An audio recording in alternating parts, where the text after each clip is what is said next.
Hello and welcome back to Perspectives, bringing you our daily dose of news and views covering the topics we hope are relevant to you.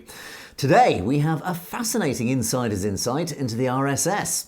Anti-Sikh hate crime hits the headlines in Texas, significant gatherings planned in Punjab, a huge Indian crime gang bust in Canada, and some very interesting news about what's happening inside RAW, the intelligence agency of India, after the Najjar killing. Well, joining me, as always, for Perspectives is our very own correspondent in Canada, James Cousineau. Good morning, James. Good morning, Angus, and hello to all of our amazing viewers out there today. Indeed, and together we'll be bringing you our perspectives on the daily news affecting the Sikh community across the world. Of course, as usual, we'll take a look at lots of your great comments, which fortunately have been flooding in as usual beneath our videos, and we'll take a good look at those at the end of today's show. But in the meantime, let's get things on the go. James, what have you got to start us off with today? Well, we're going to start off today taking a look at RAW, the raw truth about India's spy practices and what they've been getting up to. Now, for those who don't know, RAW is the research and analysis wing of the India government. It's essentially their spy agency with a funny name. But given that, of course, the agency not only spies on other countries, but within its own borders and on its own citizens at times, or on religious groups and minorities and other what they call fringe outfits, which they classify the Khalistan movement as. So with that, though, there's been a very interesting development that RAW executives, ministers, as well as other government officials have been meeting behind closed doors with their CSIS counterparts here in Canada. Now, there's been several trips of CSIS to India, and then there's also been some meetings that have been held in a third country, and we don't know where that is or why it's such a secret, but at the same time, it's important to note that these meetings are taking place. Further to the meetings taking place, they seem to coincide with the removal, reassignment, and just firing of some of the RAW agents and their executive leadership. So it's very interesting timing to be looking at that, because with the Najjar, of course, assassination, the attempted assassination of Mr. Putin down in the States, but there's also new information coming out that links an arrest in Brampton, Ontario last year. I believe it was November. But there was a car pulled over, and it had a group of individuals in that car that also had weapons and ammunition. They were arrested near a Sikh wedding that was to take place, and it was of a prominent Khalistan activist and participant and supporter. But Mr. Putin was supposed to be there as well, and then canceled at the last minute. These individuals were taken into custody on weapons and other related charges, and one of them ultimately was charged as a co-conspirator in the death of Hardeep Singh Najjar in Vancouver, and to be exact, at the Surrey Gurdwara.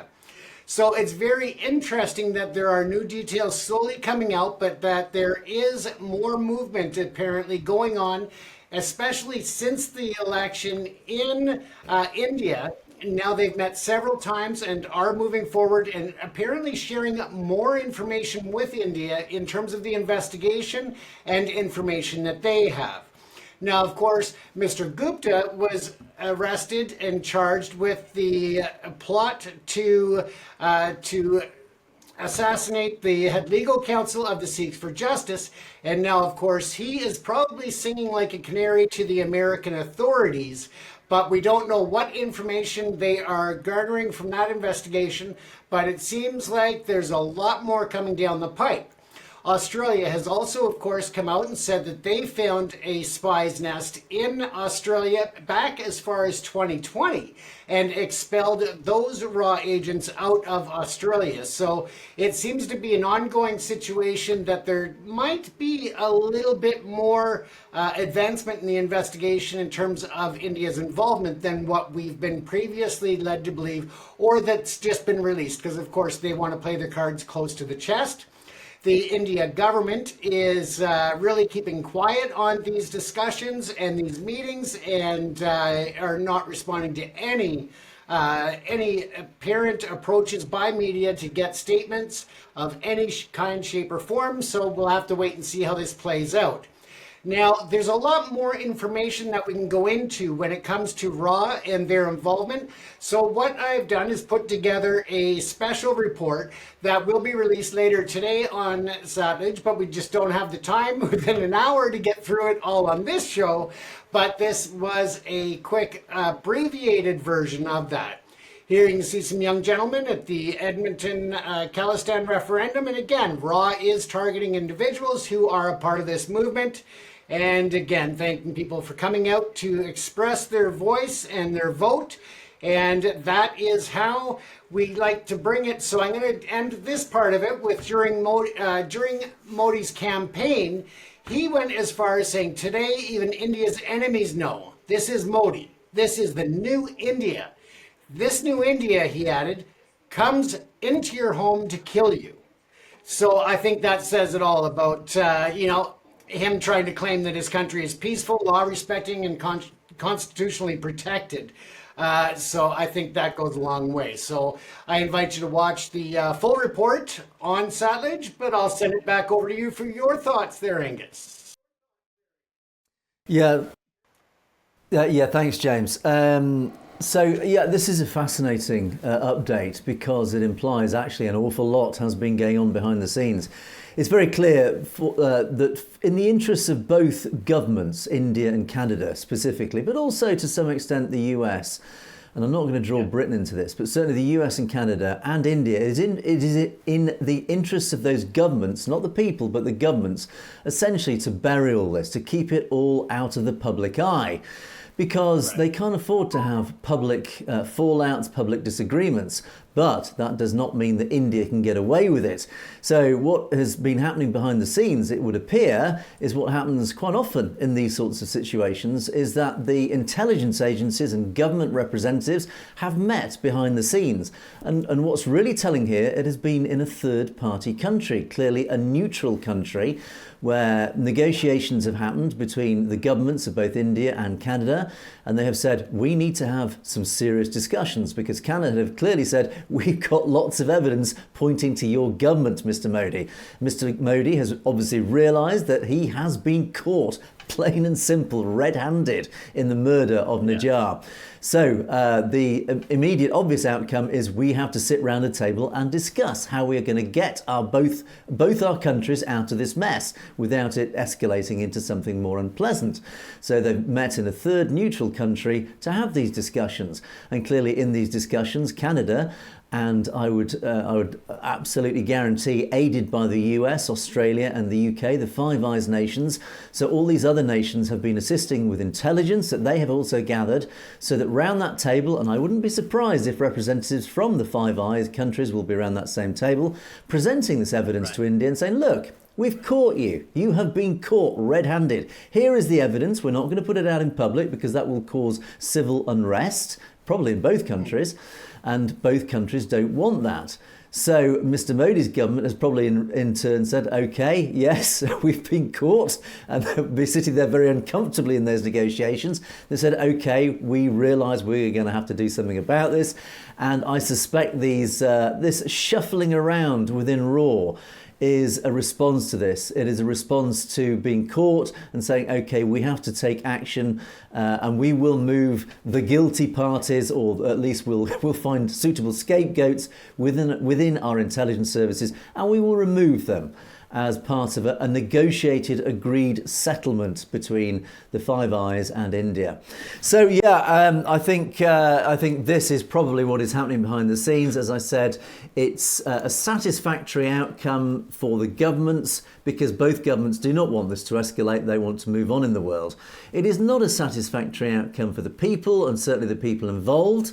But of course, they'll be cast off. They will be given epithets. They will be given whatever it is needed to keep the people quiet, particularly the families of those involved. They will probably have been given a quiet word by authorities and saying, OK, the matter has been resolved and settled. Let's just leave it there. fine, but actually it doesn't really help the people involved. But what actually the outcome that is a positive side of all this is that Modi has probably been caught out. The evidence has been presented. He is now essentially been warned by the West, don't do it again, because if you do it again, we will escalate this. So although, as I say, it's not a great outcome for the people involved, it is, let's call it real politics for the governments involved, it is probably the most diplomatic solution. One side issue here is, of course, that wedding, is the arrest just the day before the Khalistani wedding in Canada. We did report this at the time, and one hopes that actually a potential mass killing had been thwarted. As you said, James, there, the person or the people in the car were arrested.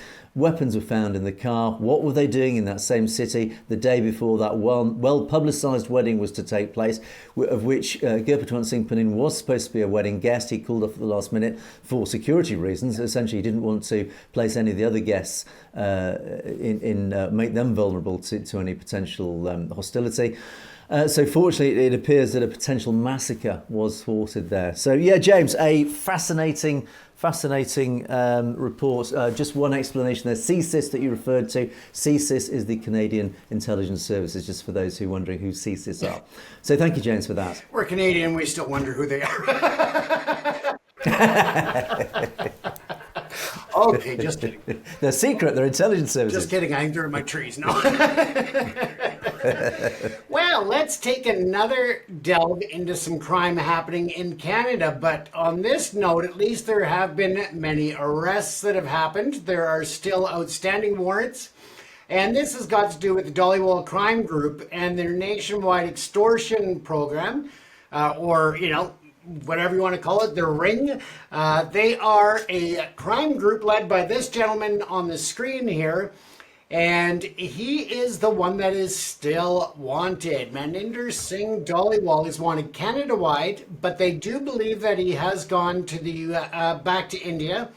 Right now they are working with the Indian officials and looking to see if he has been issued another passport under another name to return either to Canada or the US. Now, what's been going on is that over this investigation, the majority of the 40 incidents being investigated in the 40 police files for arson, weapons charges, drug offenses, and of course extortion of South Asian businessmen, they are just on a rampage in Edmonton and that surrounding area. However, it was confirmed that they do have links to the Brothers Keepers and other organized gangs throughout the lower mainland of British Columbia. And of course, they may have reached across other provinces throughout the country as well. Now, this has been an ongoing issue with extortion, not only in the Edmonton region, but in Vancouver, in Metro Vancouver, and other parts of Canada, that's been investigated not only by the Edmonton Police Service and the Metro Vancouver Task Force, but also at a federal level by the RCMP at the National Crime and Organized Crime Group. In addition, they have had assistance from international law enforcement as well.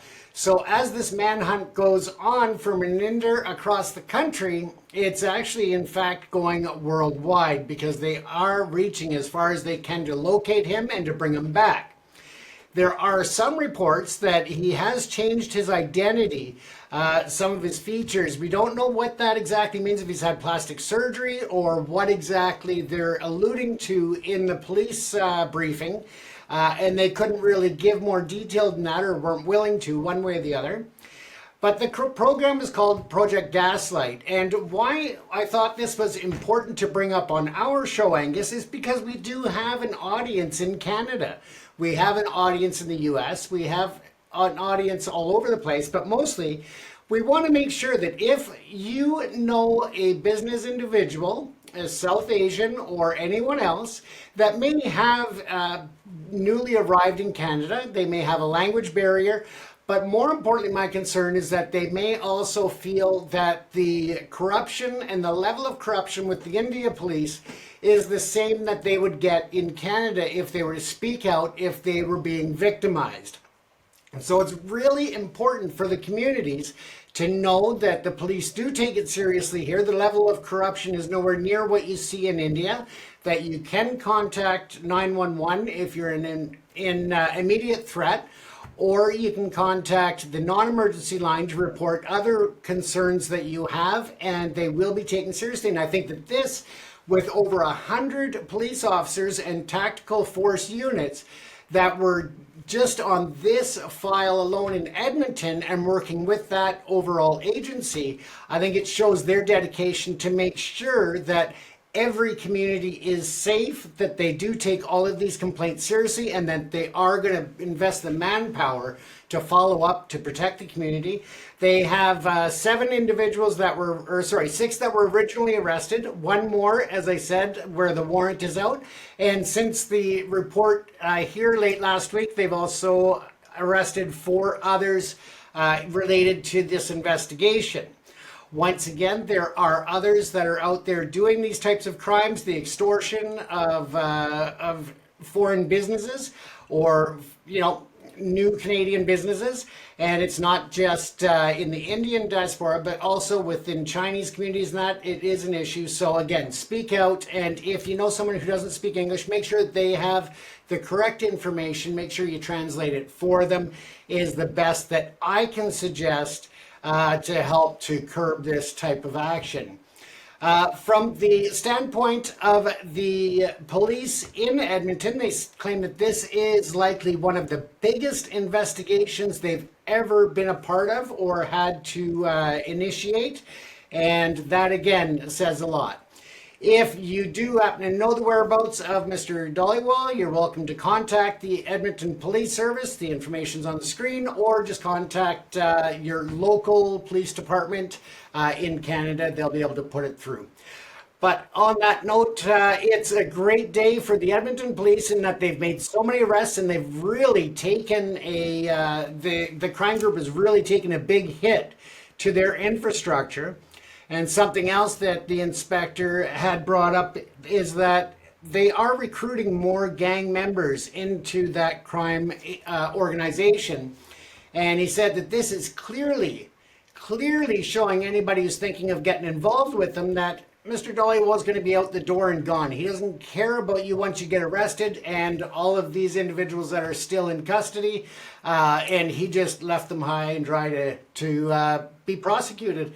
He's gone. He didn't care about them, and he's not going to look out for them as he, probably promised, and part of the recruitment into the gang. So keep that in mind. Yeah, thanks, James. International crime gangs are the bane of certainly the Western world. Yeah. We have this problem in the UK. We have it across Europe to a large extent, and of course across the Americas. And we do know that the Indian diaspora has quite a healthy constituent of criminals and crime gangs, organised crime, which of course the law enforcement in the West struggles at times to keep a lid on and control. And let's not forget the links between organised crime and the Indian government. And we've reported in the past that certainly a lot of the transnational repression that has been experienced by the Sikh community has been perpetrated by organised crime gangs, by criminals. Essentially, the Indian intelligence services have been delegating the dirty work of transnational repression down to criminals on the streets who have actually gone out and caused the transnational repression, whether that's assassination attempts or much lesser levels of violence. So, and we also do know that Ajit Doval, for example, the National Security Advisor in India, spent a long time in Dubai in his early career, and Dubai, of course, being the centre of organised crime, of global organised crime in many areas. And Ajit Doval is allegedly reported to have created his long-term links and ties with international organised crime during his time in Dubai. And it is alleged that it is those ties, those relationships that he built up in Dubai in those early years that he then leveraged for the potential assassination of Nijar and others. So, yeah, James, I think it's very relevant to highlight these organised crimes, particularly from the Indian diaspora, because they do bring with them these links to the Indian intelligence services, and transnational repression, as I said, is definitely is perpetrated through a lot of these relationships. Absolutely, and there are some out there that speculate, and rumors that run through the community, that the individuals that were contracted to hired to contract on Mr. Nijar were a part of various gangs as well. We don't know which ones, but there is a lot of talk out there that they had some involvement, that they were hired through the gang involvement and activity. Indeed, but we'll keep you updated on that story as things unfold. Okay, let's move on to my first story, and this is a fascinating insight into the RSS. Now, everybody has an idea about the RSS, that it exists, and generally what it's all about. We do know it's obviously is behind the BJP, and it revolves around this extremist nationalist Hindutva ideology. But there's been an article just come out in one of our newspapers here in the UK, The Guardian, which actually has been a very informative newspaper for the Sikh community here in the UK. It's revealed a lot of interviews have been done, and a lot of very good, solid investigative journalism has been done by a lot of the writers for The Guardian. And their latest one is written by a journalist, Rahul Bhatia, who's interviewed a young, who was a young man in the RSS, a chap called Partha Banerjee, who was he was a member of the RSS for many, many years, and he was groomed up towards, and it was likely that he was going to achieve a high position within the RSS, but he actually left after what was a potentially burgeoning career in the RSS. And this interview, and this article written about this, post the interview, gives a really interesting insight into the workings of the RSS. And I'll quickly just run through it. It's a very long article, so I'll just pick out some of the key points that came up in this article. So it starts off with a brief summary about the RSS, the Rashtriya Swayamsevak Sangh, and its members. And they've long seen themselves as servants to an imaginary Hindu motherland that stretches from the Middle East to the Far East. And of course, we have talked about Akan Bharat a lot in our previous shows. Its members would go to any length to protect this ideal from imagined threats, hence the threat against the Sikh community.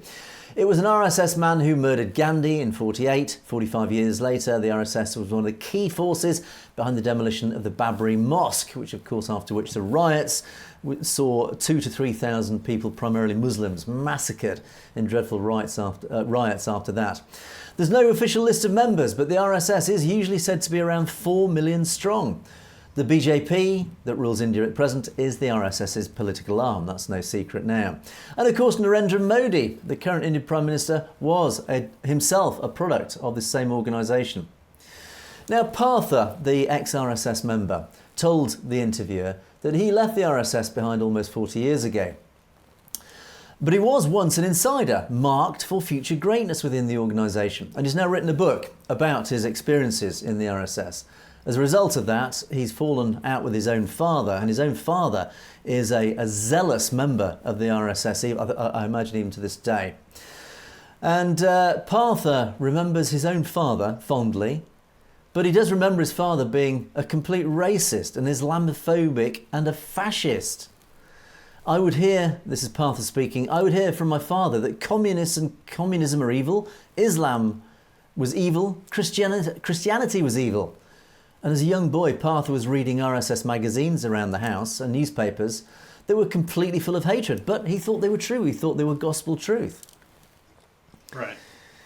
And Partha himself did not support Islamophobia as he grew up. He didn't like the disparaging of the Dalits and gender discrimination. The people he knew who formed the RSS's most loyal cadre were very honest personally. The purity of their hatred was the result of following their own doctrines honestly. He said another former RSS volunteer told him something similar. They peddled hate, but did it very, very sincerely. It was almost like God's work. So it was almost like a cult. He was explaining that their devotion to their ideology was almost like a religious devotion. Right. And then the article continues. At one time, MS Golwalkar, the RSS Supreme Leader, heard Partha leading prayers in mangled Sanskrit and summoned him to his room. And after some questions about his father and his studies, he ordered Partha to take a crash course with a senior RSS leader to fix his pronunciation. As he said, I was being groomed that way. So basically, he was being groomed and being taught and educated into the ways, or should I say indoctrinated into the ways of the RSS. And so between the late 60s and 70s, growing responsibility led Partha to believe that he was destined for a higher office within the organisation. When he was in his late teens, he became a recruiting sergeant for the RSS, and he encouraged hundreds of children from his own North Kolkata neighbourhood to join the RSS. And he did this in a very clever way, and this is a really interesting insight into the methodology of the RSS. Partha would absorb the details of their life. He would get to know his target's family. He would get to know their issues, what concerned their family. So, for example, he would say, you find out how the children are doing at school, what exams they're taking for their school finals, and if they're struggling, he would then find someone who was good at that subject in the RSS and send that person to help out at the home for free. And for those susceptible, this was a fast process. As he said, very quickly, this child, this newcomer, isn't a newcomer anymore. He's absorbed, he becomes part of the RSS family. So it's this seduction, it's offering help and assistance to families in need, and of course they're then seduced into the RSS. But he also said if you didn't go to the RSS, then you would basically end up like a stray kid, living on the roadside, talking to other kids and smoking and doing drugs and womanising, etc. So again, it's about this purity. Join the RSS and you become a good citizen. Right. 90 to 95% of the RSS's members, he said, were practically brainless idiots. They were just people off the streets who were uneducated. He believed that the arrangement worked very well for the organisation. It was part of a deliberate policy because the RSS needed followers to carry out commands across its vast network. There is no process of questioning anything. You just follow it. You just follow orders. And then when he was in his mid-teens, Partha was invited to the annual officers' training camp. And he said here, he described what it was like at these training camps, these RSS training camps. He said the leaders diligently unfolded and hoisted the swallowtail orange flag, the focal point of their devotion. They prayed to the flag, performed their exercises as if the flag was watching them. The fabric was drenched in meaning, eternity, authority, purity, the sun's illumination, a cleansing fire. And he said they drew a kind of strength from this synchronicity, a motivation from the feeling of participation in a larger common activity. The flag had to flutter and be saluted and became the centre of worlds. So you can imagine this zealous group of young men saluting and almost praying around this flag, this object of devotion. He then said during the emergency in the mid-70s, martial law was imposed after Gandhi's assassination, and as a result of that, the RSS was then banned. But what happened then was that other groups under different names popped up. Basically, they were the RSS in camouflage. They were the RSS in just another name. And he said, he even boasted, we even brought in a judge from the Calcutta High Court to be the president. When it was the RSS, he couldn't join because he was Chief Justice. But of course, one of these camouflaged organisations, one of these pseudo-RSS organisations, he could. This is a High Court judge from Calcutta who becomes a member. And he said, as the RSS developed and evolved, his own questions to the RSS leadership went unanswered. As a result, he became disillusioned. He left the RSS, and in fact, he left India, and he moved to the RSS. He moved to the USA. But once he was back in the USA, many years later, he took an interest in India again. He started reading the news, and he started finding out what was going on in India, in modern-day India, and certainly since Narendra Modi took control. And he was pretty shocked by what had happened. He had seen that what he predicted was the future with the RSS, the Hindu future that he heard about growing up with his father, was actually taking place. It was now being lived in India. He said he was convinced of it when he read about possessed men, joyous men standing atop the dome of the Babri Mosque before bringing it all down. I felt they were materialising their long-term doctrine that India was for Hindus. Riots were incited by newly formed communal organisations that consisted of people associated with the RSS and its political arm, the BJP. The organisations were not usually RSS, but the people were. And then he finishes off the article. I'll read this verbatim because this is his summary of the RSS, and it makes very interesting reading. And he wanted to travel back to India just before the last election that's happened because he wanted to warn people that the RSS, that they are turning India upside down into a fascist state. Their entire functioning has been so boring and dull and drab that it's helped them to build a very powerful national network of people who can't think. People who can't think are prone to following the diktats of leaders without question. That is the RSS's main strength. Nobody really knows about it. How many people read history? A vast majority of Indians simply don't have any idea what the RSS is at all. Most people are illiterate in the first place, and what do they know about Hitler, Mussolini, Franco, Tojo, the Second World War, the SS and brown shirts? There is absolutely no discussion in mainstream media. How many times have you actually heard mainstream media discuss the RSS's history? Never. In the US, he's watched the familiar blight spread misleading information, made up histories and armed fascists setting the rules of civic life. He said that racists who had been, in hibernation were now fully awake under the new regime, whose encouragement of unrest had made them virtually arms of the government. All of this had worked to Modi's advantage. He thought of the writer Aldous Huxley's description of an ideal totalitarian state, a condition he thought applied to Indians. They were inside a prison whose walls they could not see. Right. What a very interesting and very powerful article. And James, I'll tell you what this reminds me of absolutely.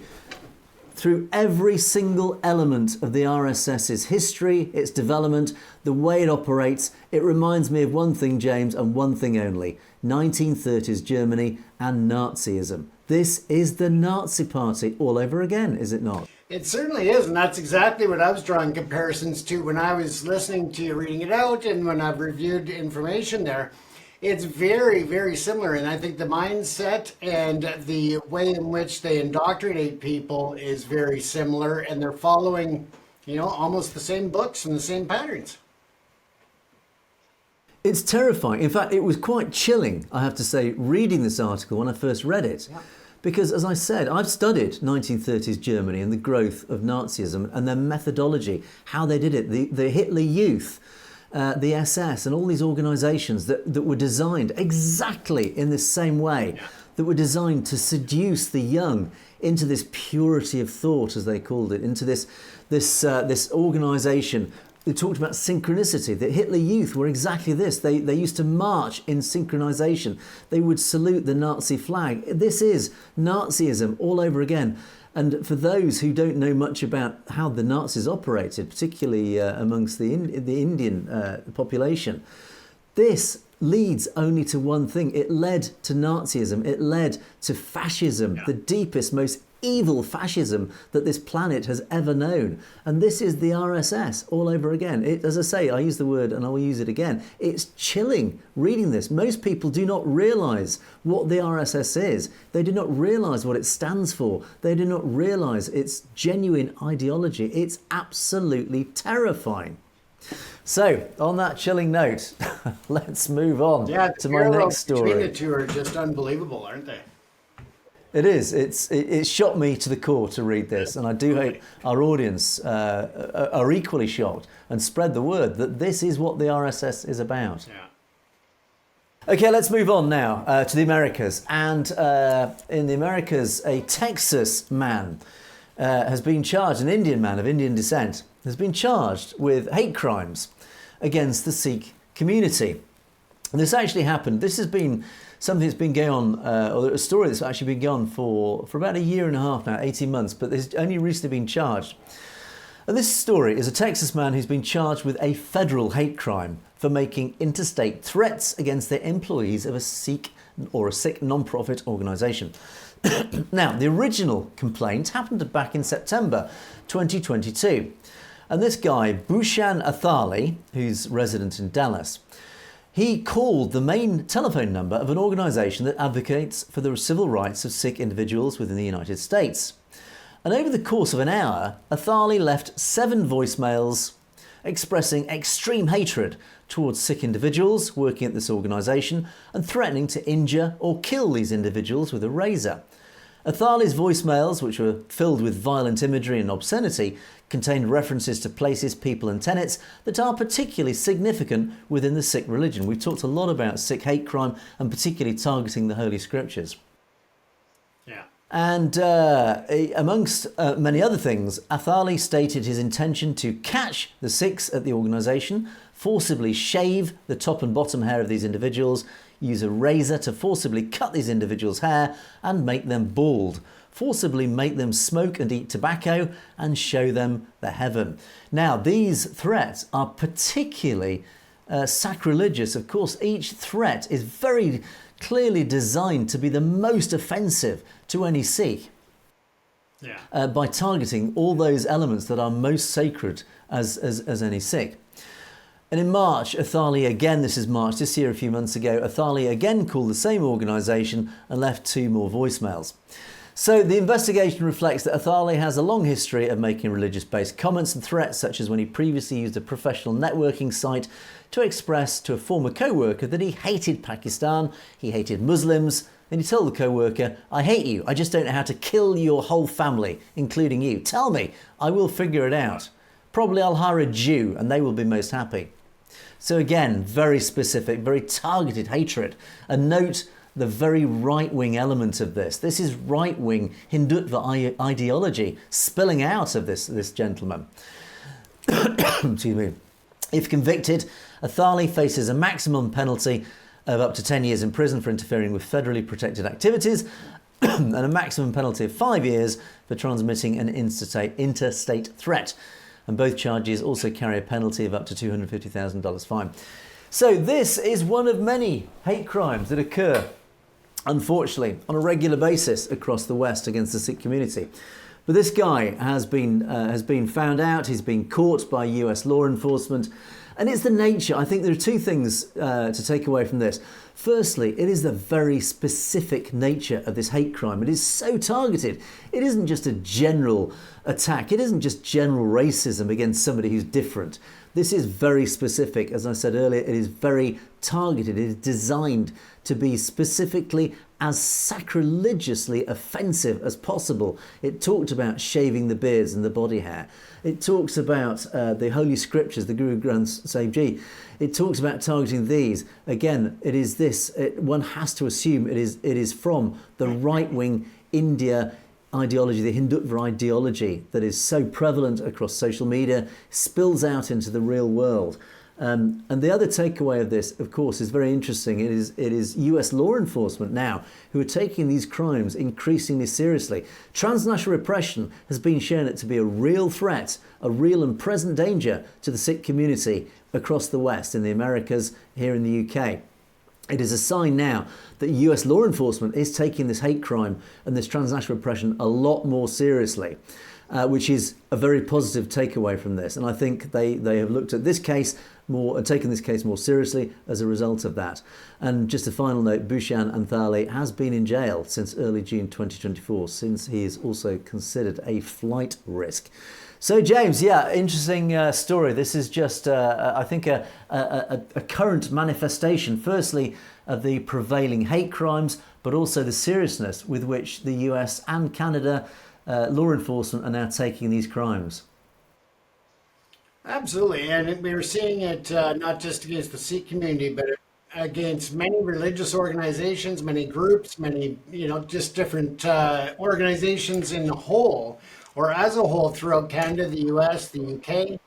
So it's very important, and it's good to see that they're taking this so seriously as they are, because we hate to look back after attacks and say, well, the signs were there, but nobody caught them. So this is great that they are taking it much more seriously than they did at one time.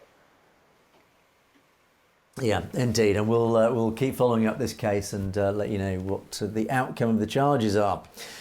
Okay, my third and final story, a couple of stories out of the Punjab, actually. And things are moving forward in the Punjab politically.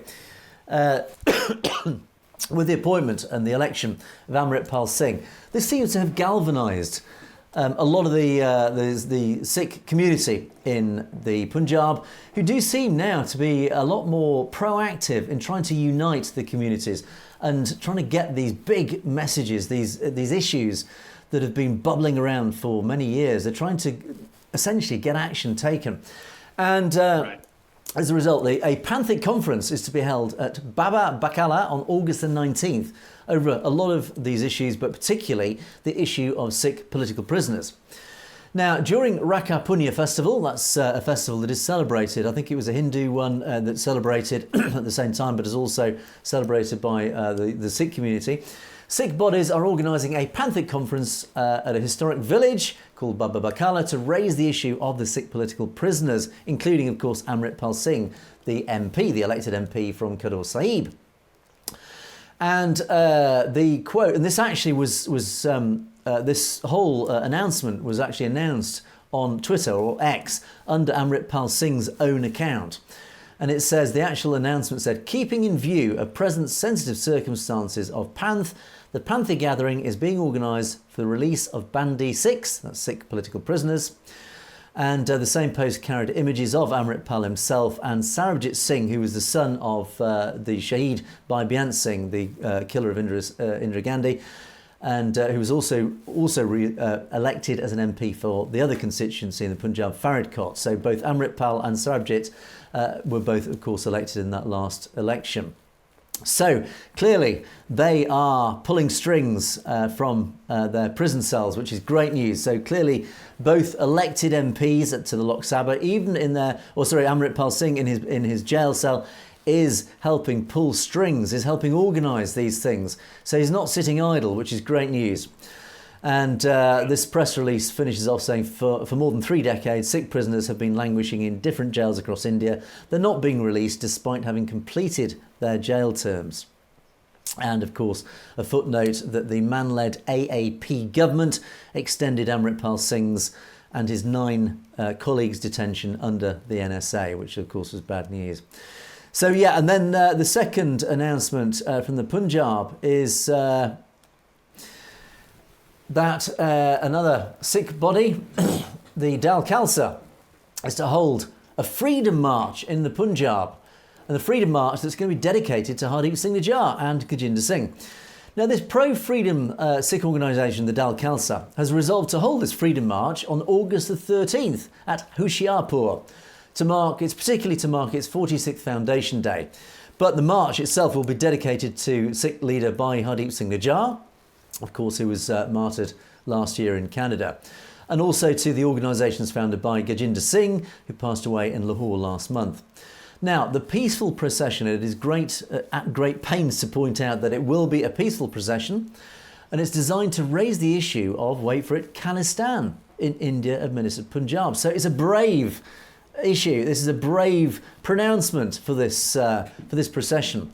Now, the Dal Khalsa leaders stated on August the 14th, 1947, the Muslim brothers got their country, Pakistan, and then August the 15th, the following day, the Hindu brothers got their country, India. But unfortunately, the Sikhs missed the bus, as he said in their words. And they continued to say, and since then, Sikhs are struggling for the creation of their own sovereign nation. They said to take the Sikh struggle forward and seek the right of self-determination and a referendum for the people of Punjab under the United Nations. Dal Khalsa will walk on our streets under the name of a freedom march on the eve of India's Independence Day. And Bhai Gajinder Singh and Shaheed Bhai Nijjar were considered as 2 prominent faces of the Azadi struggle, they pointed out. The Dal Khalsa leaders said that before the march there will be a Panthic gathering at the Gurdwara Singh Sabha, where leaders and representatives of Sikh organisations will share their views on the burning issues and challenges facing the Panth and the Punjab. And they said that Shiromani Akali Dal Amritsar President Simranjit Singh Mann will be the chief guest. And the Akal Takht at the same time, the Akal Takht has directed that the SGPC has ordered them to send out the order that portraits of Bhai Gajinder and Bhai Nijjar will be put up in the Central Sikh Museum in recognition of their Pan-Sikh services and the contribution towards Sikh causes.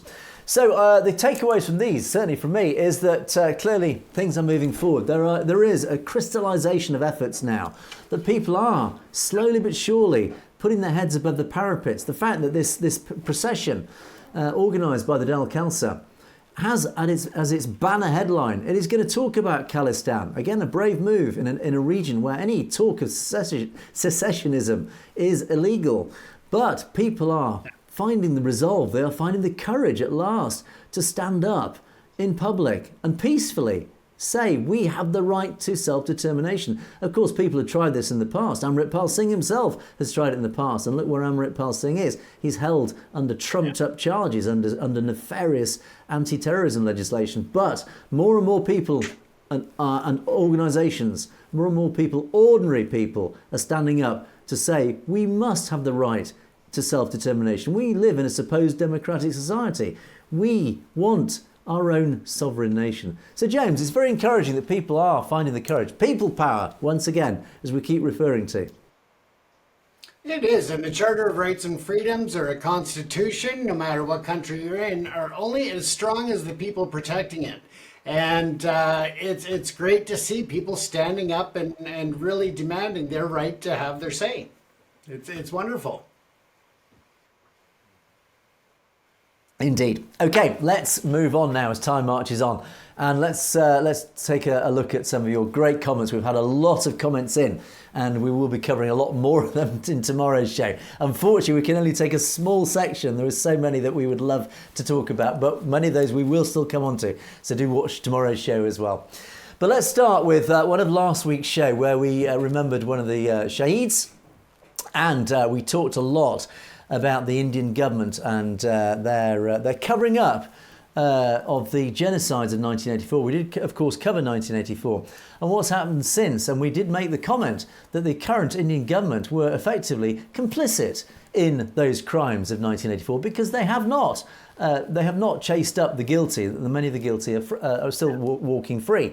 And we received this comment from 1S1N2, who says the Indian government isn't just covering up, but continues to reward perpetrators because they themselves were a party to the genocide. Absolutely right.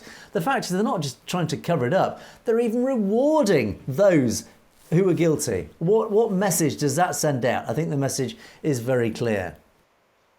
And one of our regular commenters, XOYZ, says each and every Sikh youth should watch this programme to know the recent historical events that happened to the Sikh community when they stood up against these sorts of atrocities around 84 and since 84.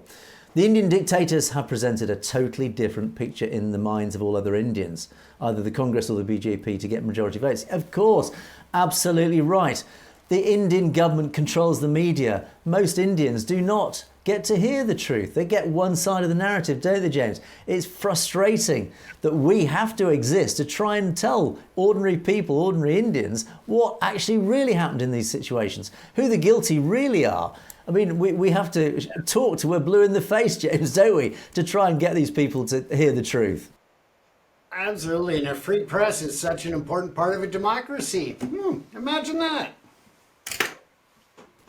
Of course, which is why we are blocked in India, which is why people in India can't hear us, because India is not a democracy in the true sense of the word. Haresh Gill made a very long and very interesting comment. I'll try and rush through this one because there's a lot in this one. But it annoys this commenter to see many Indian pro-BJP viewers on YouTube label Khalistani Sikhs as non-Sikhs. They try to say that Sikhs who support Khalistan aren't really Sikhs. Really? And try to paint a picture that if you're loyal to India, you're a Sikh, because the Sikh gurus died for India and fought for it. Really? Yeah, you see, this is how twisted their version is. If you're not a Sikh, but the Sikh gurus fought and died not for India, but for the whole of humanity, freedom and human rights. Exactly. This is the whole fundamental basis of Sikhi. And it's exactly what we're trying to achieve. And we also had our own state, the Sikh Empire, also known as the Khalsa Raj, during the 1700s. Exactly, this is what we say regularly, is that the Sikh Empire stood up for what Sikhi stood up for. The whole nation represented. It was the embodiment of Sikhi. Thank you for covering the issues. Well, thank you for your comment. No one really cares for us because there's only 30 million of us. And there are way more other issues around the globe. Of course, yeah, that's why we exist, is to give the community a voice. We might be small, but we are still at least a voice. Many ignore us and don't even know about the Sikh struggle, as the Hindutva media paints a picture of Sikhs being loyal or Sikhs being terrorists and extremists. Yeah, I mean, we couldn't put it better ourselves. It is because he who controls the media controls the narrative. And that's why Modi's BJP and the RSS, we've talked in depth about the RSS, this is how they operate. This is how the Nazi Party operated. They control the media, they control the message, they control the narrative, which is why people are indoctrinated, James. It's how powerful the media is. Yeah, and it's so true, and it happens in more countries than just India. So, you know, it's great to have viewers that are being a part of the show through the comments, through dialogue, and yeah, just really spreading the word. And this is why we have the problems in the West. We're not immune to it. We have very strict laws to control our media, to make sure that our media is balanced. But even with those strict laws, we still have problems where some media become so biased that they are held up. So we have to have regulatory bodies who we can report. If we think things are too prejudiced or biased, we can report it to these regulatory bodies, and they will then hold these media channels to account. That doesn't happen in India. I can't imagine why. So let's move on. Truth Seeker, again, one of our regulars, a very interesting comment here. After independence in 1947, we're talking about Brahmins. Here we go. All the top jobs in the country were allocated to just the Brahmins. Every top position, a Brahmin was sent to learn from the previous worker how to do the job. Then the previous worker was fired and replaced by the same person he trained. Yeah. But before that, the British government awarded these jobs on merit, not caste.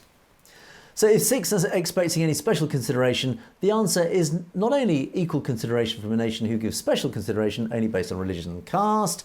Like I said, Brahmins are only 4% of India's total population, but 95% of top positions are given only to them. Why? It's to stay in power. Yeah, this is absolutely the case. This is what all elites do. And again, it's not just India. Elites do this in many countries.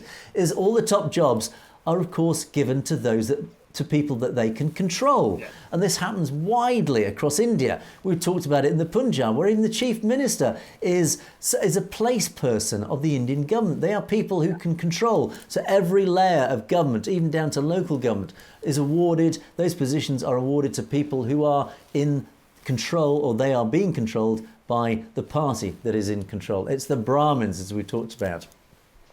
Now, I'm going to quickly rush on to this because we're running out of time and I've got a lot to get through from this next comment, which is a fascinating one. Jagtar Sidhu, thank you for this. And I've done a little bit of quick research on this one. 22 Brahmin kings attacked the 10th Guru, Guru Gobind Singh Ji Sahib, 13 times. Brahmin is the number one enemy of Sri Guru Granth Sahib Ji. Of course, these are the holy scriptures that keep being attacked. These are the things that are being targeted by the Brahmins, the Hindutva, and the Khalsa Panth and Sikh Nation. Don't forget 1984. Blessed are those mothers who gave birth to the martyrs, the shaheeds, to fight against minorities. Now, this was an interesting comment. I thought, okay, what is the history behind this? Why are the Brahmins attacking the Sikhs so specifically? What is it about the Sikhs? And I ask this same question in every podcast, every interview that I do in the podcast. Why do the Indian elite, the upper caste, hate the Sikhs so much? What is it about the Sikhs that they fear? I get many different answers, but they all basically come around the same thing. They see Sikhs as a threat because of their ideology, their faith is such a threat to everything that the RSS particularly stand for. And I'll quickly give you a quick rundown. Here's a quick history lesson that I learned after this comment. Going back to the 17th century. Now, Guru Gobind Singh became the 10th, the final living guru in 1676. At that time, the military strength of the guru increased massively. And of course, the Brahmins, the upper caste, this sort of elite who existed at that time, they expressed their power through what we call the hill chiefs and the hill tribes at that time. But of course, the Guru's army, which grew in power, they became jealous. The Brahmins became jealous of this, and they felt threatened by it. But they were particularly threatened by the Khalsa, because they thought, in their own words, the Khalsa was contrary to all the Brahmins' cherished beliefs and customs. And the hill chiefs particularly hated langar. because it meant they had to sit with people of lower castes. Ooh, you see, and the evils of the caste system comes out. Of course, Sikhi stands against everything that the caste system stands for. Right. Interestingly, now this is where this comment comes in. The 22 Brahmin kings attacked the Guru Gobind Singh, say 13 times. Well, they joined the Mughals. They actually formed an alliance with the Mughals of all people to fight the Sikhs.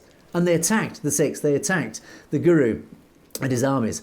And only once in that time did they side with the Sikhs against the Mughals. Why? Because it just so happens that the Brahmins fell out of favour with the Mughals. So they turned to the Sikhs and said, help, we need your help. Will you form an alliance to fight the Mughals? So the only time was a time of convenience because they felt threatened by the Mughals themselves. And the formation of the Khalsa in 1699 was seen as the biggest threat by the Brahmins, as the Gurus were trying and were successfully dissolving the Varna system, the caste system. The Gurus discarded the Varna system and they promoted democracy, which of course was a direct threat to the aristocratic society of the Civilics and the Mughals and the priestly class of the Brahmins. The wars fought by the Guru were not seen as a Sikh Hindu or a Sikh Muslim war. It was a war against the tyrannical powers who were exploiting the common man. And there we are in the 17th century. Not much seems to have changed, James. Is that even now we seem to be fighting the same battle but in a different form, aren't we? Oh, and it's all over, Angus. It's everywhere. We can't get away from the evil, but that's where the good has to continue to fight the good fight. Indeed. So thank you, Jagtar Sidhu, for that really interesting comment. It led on to a very interesting history lesson. I hope many of our viewers have learned something as well. Okay, rushing on. Icon Car. So Icon Car, we talked about the Nihangs in our last show last week, and how they've existed, of course, since these very times of the final Guru. Hello, James and Angus. Well, hello to you. Nihang Singhs are the army from Guru Gobind Singh Ji. Absolutely. They're pretty much inactive since those times, but nowadays, or at least in the last decade, there are people who try to disrespect the Guru Granth Sahib Ji, as we reported last week. The police didn't control them and instead tried to help these people, the culprits, only because of the fact that Nihang Singhs take the charge in their own hands because there's no help from the system. Believe me, one cannot even imagine how disrespectful these culprits are to the Gurdwara and the Guru Granth Sahib Ji. And this is also why we need a different country. Absolutely, yeah. Now, this is an interesting point that, the Nihangs were actually, essentially went dormant for many years because they weren't needed to obviously an extent that they weren't originally needed in the 17th and 18th centuries. But certainly in recent times, as we reported those hate crimes against the Guru Granth Sahib Ji, suddenly they're needed again because these hate crimes are increasing. And that they are having, because local law enforcement aren't doing their job, they're not protecting the Sikh Gurdwaras and the Holy Scriptures. So the Nihangs are now being called in to do their job once again. But a very final word of warning from Guviyulg, who always comes in with some very interesting, very considered thoughts. And this person says, never mess with a Nihang. Yep, as we have said. But also, we mustn't overreact when such attempts to trigger Sikhs happen. The reaction is what they want. Very clever point. This is a warning. They're trying to provoke the community. These people, particularly Hindutva, are trying to provoke the community, both here in the Punjab, but also in the diaspora. It's a very deliberate tactic, this. They're trying to provoke a reaction. They're trying to provoke a violent reaction, because when you react violently, it gives them the reason to then stamp down on you with the police, with the army, with martial law, with total control, with totalitarian control. This is how they operate.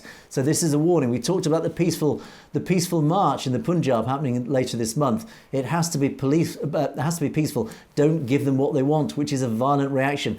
A very considered word of advice there, James, is it not?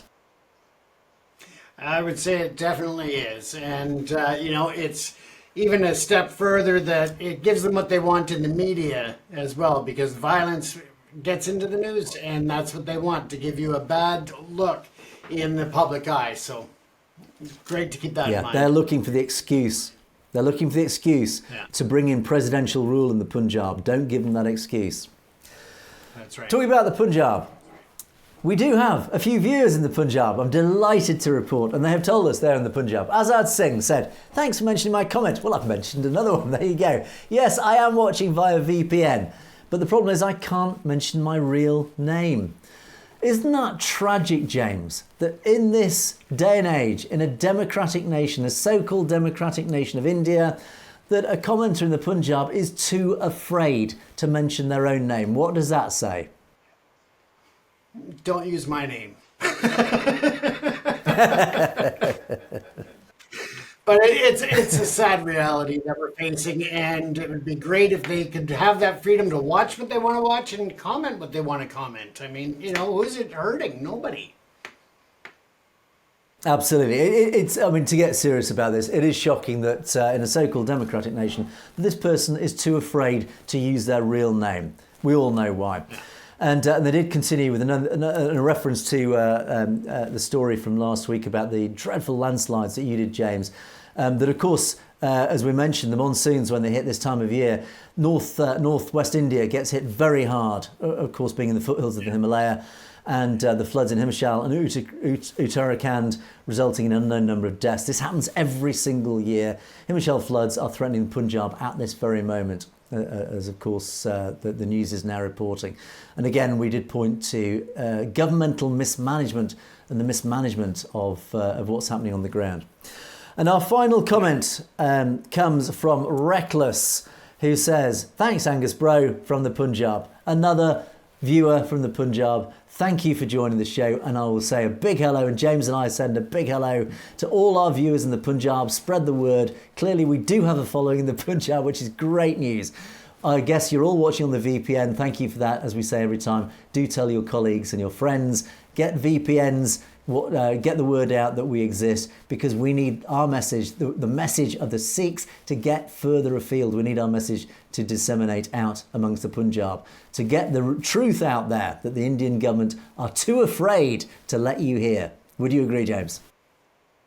I absolutely agree, and I have nothing but respect to those people who are watching, and thank you very much for being involved in the show. Indeed, and a special hello from both of us to all of you in the Punjab. But unfortunately, time has beaten us, but we must wrap things up.